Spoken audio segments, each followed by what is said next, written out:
Yes, hello guys, it's me again, Alicia nyo. Nagbabalik muli para sa ating panibagong video. So, ito nga po, kakapasok pa lamang na balita at talagang bad trip po talaga ito para sa mamamayang Pilipino, especially nga po sa mga real taxpayer. Can you imagine? We have this kind of vice president na walang ibang ginawa kundi mag-travel, and then kapag nandoon na siya sa bansang pinupuntahan niya, ang ginagawa niya naghihimutok, nagrarally, nagkikreate ng angerness dito nga po sa pamahalaang gobyerno. Tingnan niyo tong balitang to.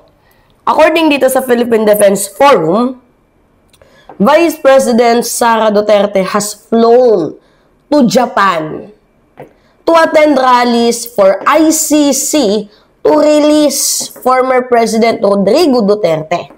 The VP said she will stay in Japan until Wednesday next week.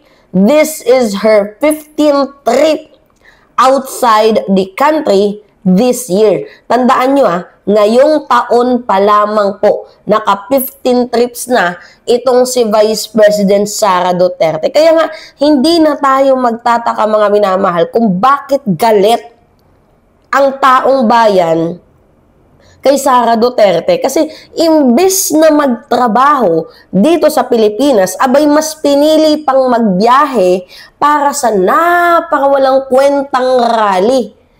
Inaabala mo ang mamamayang Pilipino na nagtatrabaho doon sa ibang bansa para lang sa political agenda mo. Hindi ka pa ba nagsawa? 15 trips na yan, tapos tax ng taong bayan ang pinambabayad sa pinanglalamyerda mo. Tax ng ina mo ka talaga. Puro na lang gastos, puro na lang pasyal, puro na lang rally. Magtrabaho ka naman kahit papaano. Isipin nyo, mga kababayan, sa 15 beses nang lumabas ng bansa itong si Vice President Sara Duterte. Kung ang ordinaryong Pilipino, 'di ba, mga minamahal, sa isang taon, isang beses lang makapag-leave, si Sara Duterte halos buwan-buwan. 'Di ba? Para saan pa? Para saan pa yung pagta-travel mo? Ha? VP, para ipaglaban niyang ama mo na nandoon sa International Criminal Court dahil sa kasalanang siya din mismo ang gumawa? 'Di ba? Ang mandato mo ay magsilbi sa mamamayang Pilipino, hindi para maging spokesperson ni former President Duterte. Hindi lang iilang tao yung galit dito pati mga netizen. Tingnan niyo yung mga komento dito, mga minamahal.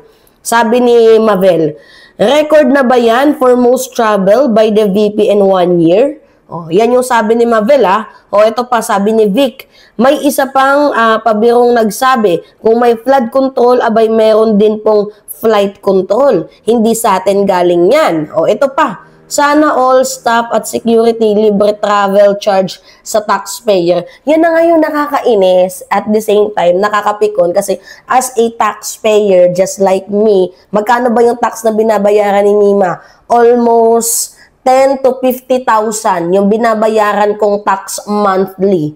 Ganun kalaki yung binabayaran ko. And then, hindi man lang napupunta sa tama sa mga proyekto para mapaunlad ang bansang Pilipinas. Kaya, di ba, ramdam natin ang hinanakit, kasi instead na magtrabaho, mas pinili niya pang maglamyerda. Ramdam ng taong bayan na pera namin yung ginagastos mo, at hindi biro bawat biyahe ni VP Sara Duterte. Gastos sa eroplano, hotel, security, allowances, lahat yan galing sa buwis ng mamamayang Pilipino. At ang masakit pa doon, walang direktang benepisyo ang taong bayan. For personal interest lamang ang kanyang inaatupag.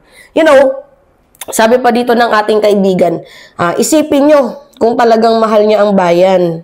Bakit hindi niya inuuna ang problema ng edukasyon? Ng mga guro, ng mga estudyante?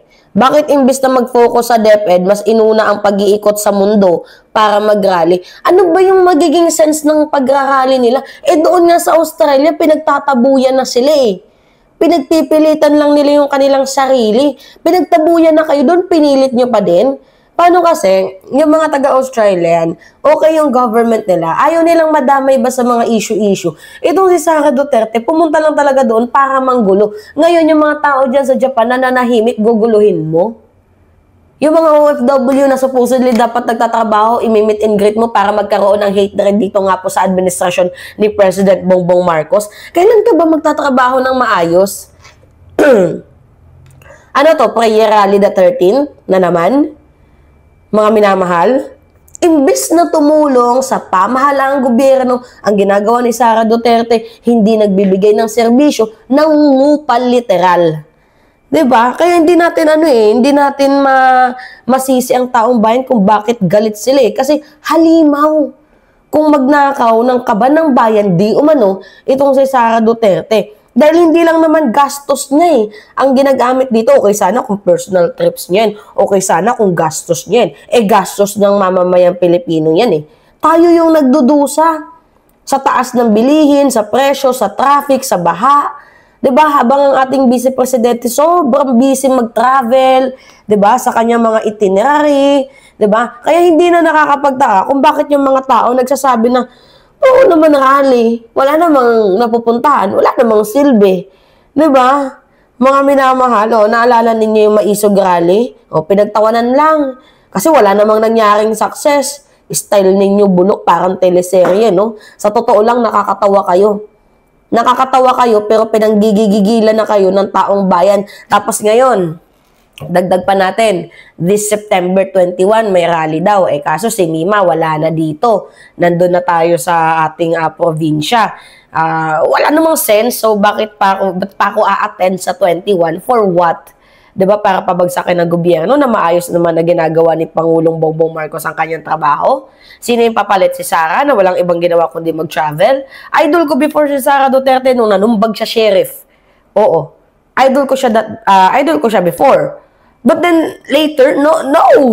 I would say no. 'Di ba? How can you be a leader if yung leader natin permi wala sa bansang Pilipinas. Adto sa ibang bansa, adto, nakadto, bisan waray man trabaho, tapos sasabihin, hindi, this is my personal trip. Tang ina mo, BP. Mag-isip ka naman. Kaya mga kababayan, isa lang yung may papayo ko. Kailangan natin manindigan dito. Patrabahuin ang Vice Presidente, panagutin sa kanya mga expenses, tanungin kung saan galing yung mga confidential funds, panagutin ang dapat may pananagutan. Kailangan alagaan natin ang ating bansa ng may malasakit. 'Di ba? Tanggalin niya yung gala queen na yan. Dapat di na nga yung pinapayagan. Hino-hold na dapat yan eh. 'Di ba? Kasi wala namang matinong ginawa kundi maglamyerda, nagpaka-spokesperson sa kanyang ama. Anong silbi ng lawyer? Anong silbi ni Kaufman? 'Di ba? Gets ninyo? Ano yung silbi ni Kaufman bilang isang abogado? Wala. Sinusweldohan ninyo pero wala pa ding nangyayari. Kasi pinapaasa lang kayo kasi mahirap yung kaso ni Digong. Yun yung totoo dyan. Kakapikon. Alright. Kayo. Sa tingin ninyo mga minamahal, nagmamalasakit ba itong si Sara Duterte? Or kailangan na talagang buti pa nga itong si Romualdez no, nag-resign kaysa kay Sara Duterte, ang tindi. Oo, kapal mukha.